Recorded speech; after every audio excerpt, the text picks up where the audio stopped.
আসসালামু আলাইকুম, কেমন আছেন সবাই? আশা করি ভালো আছেন। আল্লাহর অশেষ রহমতে আমরাও ভালো আছি।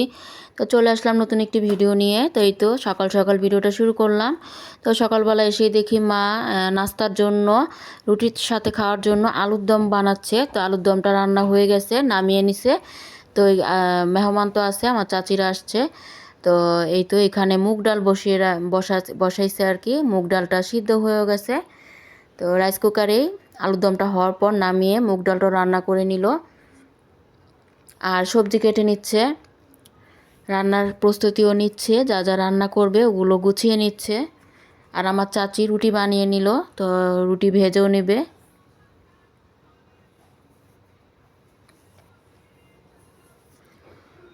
তো মুগ ডালটা হয়ে গেছে। এখন এই তো বাগারের জন্য আমি আবার ছোট হাঁড়িতে রসুন আর পেঁয়াজ কুচিয়ে আর শুকনা মরিচ ভেজে দিলাম। তো ওটাতে এখন ডালটা ঢেলে দিবে।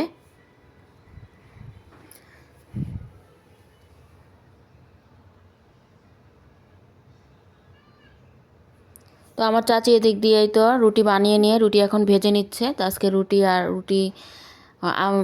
এই তো আমিও চা বানিয়ে নিচ্ছি। তো রুটিটা পাতলা করে বানানো হয়েছে, এটা আমি হালকা তেল দিয়ে ভেজে নিচ্ছি।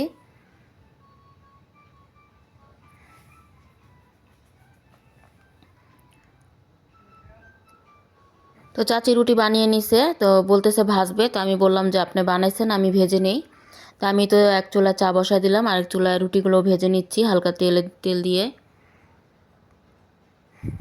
তা অনেক দিন পর আজকে আলুর দম দিয়ে রুটি দিয়ে খাবো, পরোটা দিয়ে খাবো। তো আলুর দম খেতে খুবই মজা লাগে। আর শীতের সকালে আলুর দম খেতে ভালোই লাগছে। তো এই তো সবাই মিলে এখন আলুর দম দিয়ে আমরা নাস্তাটা করে নিচ্ছি। আর সাথে মুরগির মাংসর তরকারিও ছিল, ওটাও গরম করে নিয়েছে। তো ওই তো নাস্তা খাওয়ার পর আমার ভাই কতগুলো ইলিশ মাছ নিয়ে আসলো, ইলিশ মাছ, পাঙ্গাস মাছ। তো আমার চাচি ইলিশ মাছগুলো আঁশটা ছাড়িয়ে নিচ্ছে। আর আমার মা কয়েকটা ইলিশ মাছ কেটে নিচ্ছে বসে বসে। তো রান্না করার জন্য কয়েকটা ইলিশ মাছ কেটে নিল। আর যেগুলো রেখে দিবে ওগুলো শুধু আঁশটা ছাড়িয়ে আস্তেই রেখে দিবে। তো এখানেই তো ইলিশ মাছ ভেজে নিচ্ছে, ইলিশ মাছ রান্না করবে আর পাঙ্গাস মাছ রান্না করবে। আর কয়েকটা লেজ আলাদা করে ভেজে উঠিয়ে রাখলাম। এটা এই কাটা বেছে হাতে ডলে ভর্তা বানাবো। আমার চাচি রান্না করতেছে, ভর্তাটা আমি বানিয়ে নিব। তা আমার মা কাটা বেছে দিচ্ছে। তো এদিকে ইলিশে মাছের তরকারিটাও হয়ে যাচ্ছে, আর ওই তো পাঙ্গাস মাছের তরকারিটা বসাচ্ছে।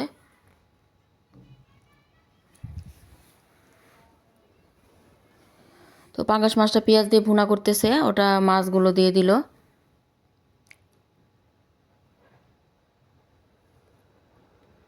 আর এই তো ইলিশ মাছের লেজটাও কাটা বেছে নিলাম, মার সাথে সাথে আমিও বাছলাম। তো এখন এই তো ধনিয়া পাতা, কাঁচামরিচ আর শুকনা মরিচ রেখেছি একসাথে, এখন ভর্তা বানাবো সরিষার তেল দিয়ে। তো এরপরে এই তো ভর্তাটা বানিয়েও নিলাম। আর আমার চাচি ওদিক দিয়ে তো ভাজিটা ফুলকপি আলু দিয়ে একটা ভাজি করেছে, তো ওটা বাগার দিয়ে নিল। তো রান্নাবাড়া শেষে এখন এই তো খেতে বসে গেলাম। তো সবাই মিলে খাওয়ার মজাই আলাদা। তো সবাই মিলে এখন খাবারটা খেয়ে নিচ্ছি। তো এরপর এটা ছিল সন্ধ্যার ভিডিও। আজকে তেমন ভিডিও করা হয়নি, তো অল্পই ছোট একটা ভিডিও ব্লগ। তো এখানে চা বানিয়ে নিলাম, চা কাপে কাপে ঢেলে দিচ্ছি। তো সন্ধ্যায় তো নাস্তা করবে সবাই। তো চার সাথে বিস্কিট, বাগরখানি, কয়েক আইটেমের বিস্কিট ছিল।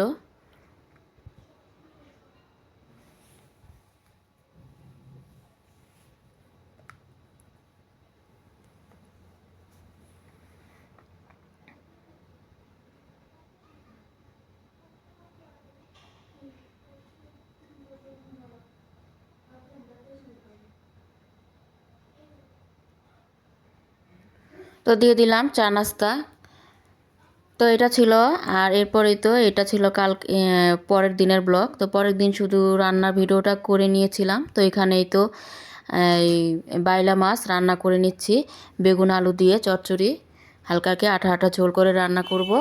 আর তো শাক ভাজি করে নিচ্ছি, ভর্তা শাক ভাজিটা কিন্তু খেতে খুবই মজা লাগে। তো মজানো হয়ে গেছে, এখন বাগার দিয়ে নিচ্ছি।